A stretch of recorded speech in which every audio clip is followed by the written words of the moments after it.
Tell us about your character in this movie, because she is so over the top. Yeah, she is. She's pretty extreme. I mean, she's somebody who's really, really needy. She's voracious in her need, and she's kind of childlike and tyrannical at the same time. Okay. Obviously, as boys who live in Canada, we're very, very proud of Cronenberg. Yes, he's a of course. stalwart and a regular now at TIFF. Yeah. How does it feel to be part of his movie, the first one that was shot outside Canada? Oh, it's such an honor. I've always been a huge, huge fan of his, and honestly, it was thrilled to be invited to work with him, and he didn't disappoint.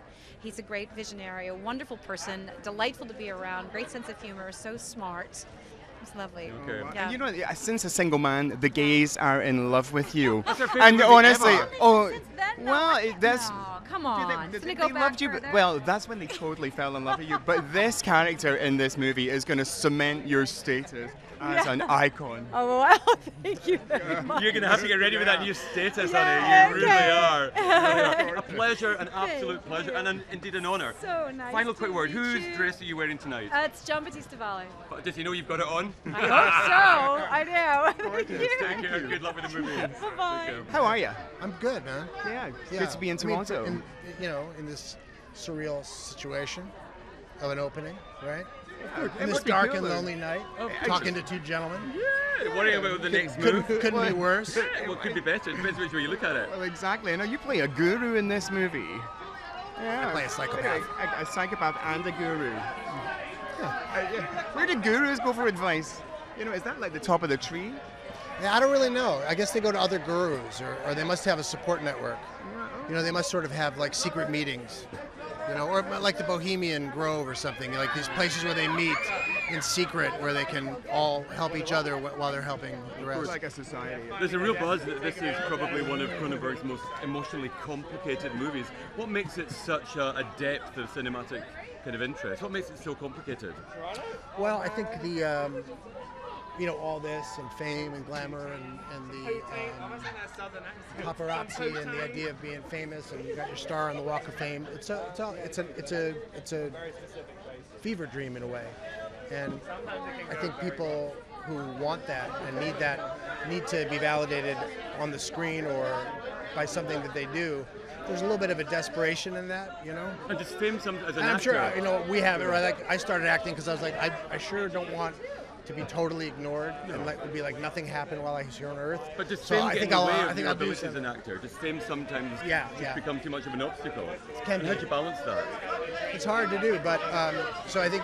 But anyway, David told a kind of a Greek myth or like a very primal story about family and about need.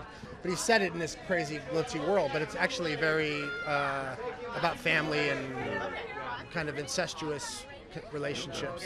You know, it's classic Cronenberg intensity. I Well, think. good luck with Yeah, it. Thank you, man. I'm sure it'll be Thanks. another Cheers. success. Thank Take you. care. Thank you. guys. How you feeling? Relaxed on the carpet, enjoying this evening? Sweating like a crazy It's really person. hot, right? Crazy, Jesus Christ. Can somebody dab this man down, please? I need some powder around here. Yeah, can somebody help me? So listen, obviously you're second pairing with Cronenberg after Cosmopolis. How does it feel to be back working with him again? I mean, I love working with David. I agreed to do this without having read the script. I mean, I would do it a million times over. I mean, he's just a really good person and obviously an amazing artist. And he's just really great to work with. Yeah, now this is like one of those Hollywood movies where everyone's kind of kooky and crazy. You know, is that really what Hollywood's like, or do you actually sit at home with a mug of cocoa watching the TV? I do actually do that quite a lot. You do? But I think that's what made me weirder though. A bit. I guess people are quite weird. I mean, you kind of, it attracts a certain type of person. They need to fill some kind of void. And they're obviously quite sensitive as well. And then you're unemployed 95% of the time, so the pressure of that kind of builds up. Obviously, this is a particularly strong cast. You always bring good casts to your movie. What should the audiences expect that they haven't seen in the Cronenberg film before? Well, I've never done anything remotely like it. I mean, this is a movie about Hollywood, and I've never been particularly myself obsessed with Hollywood one way or the other. But it really was this brilliant script by Bruce Wagner, who is obsessed with Hollywood, lives there and has worked there, and the script was fantastic. And so it is really a kind of movie that I haven't remotely made. And in fact, it's the first time I've ever shot any film in the U.S. I've never shot a foot of film in America until now, and I shot in Hollywood in all the key spots. You know, Hollywood Boulevard, Rodeo Drive, Chateau Marmont. That was actually very cathartic for me after all these years. It's like your own map to the stars, I suppose. Well, we did create our own maps. You had to. I mean, when you're scheduling a shoot, you do that. So yes, we were our own stars and made our own maps. Yeah, I mean, I think this movie, though, it's not like a Hollywood glitzy movie, is it? You know, I mean, there's a Hollywood element, but it's still very David Cronenberg, because you are kind of obsessed with, you know, the dysfunctionality of kind of humanity. You know, I think that I'm not the only one. I mean, in my life, I'm not, but in your art, you are looking. Look, George Bernard Shaw, the famous Irish playwright, said, "Conflict is the essence of drama." You know, and conflict is not always physical violence, but it's often psychological violence and conflict. And so, naturally, when things go right, you have a very boring movie, a movie about nice, sweet people who nothing goes wrong for. That's not very interesting. Sure. So I don't think it's unusual. The interest in dysfunction. Let's put it that way. You've been quoted as saying that this is a family drama set against a Hollywood backdrop, as opposed to a Hollywood satire. What's the difference? Well, a satire. I mean, people these days use the word satire to just mean something that's kind of nasty.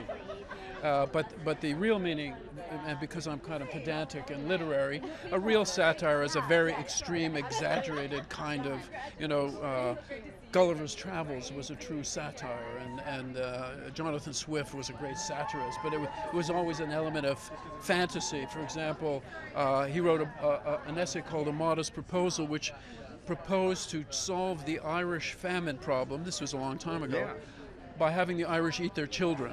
And he went into great detail about which children would taste best and how you would cook them. So that's satire. That's detail. This movie is actually realistic. It's too realistic for me to be called satire. That's Bruce and I, Bruce Wagner, the writer. We resist the label satire because it's too easy and it's not really accurate. And how important is it for you as a Canadian filmmaker, you know, to actually make global cinema? You know, because you're not trying to make local movies, you're trying to make movies that actually reach out beyond Canada.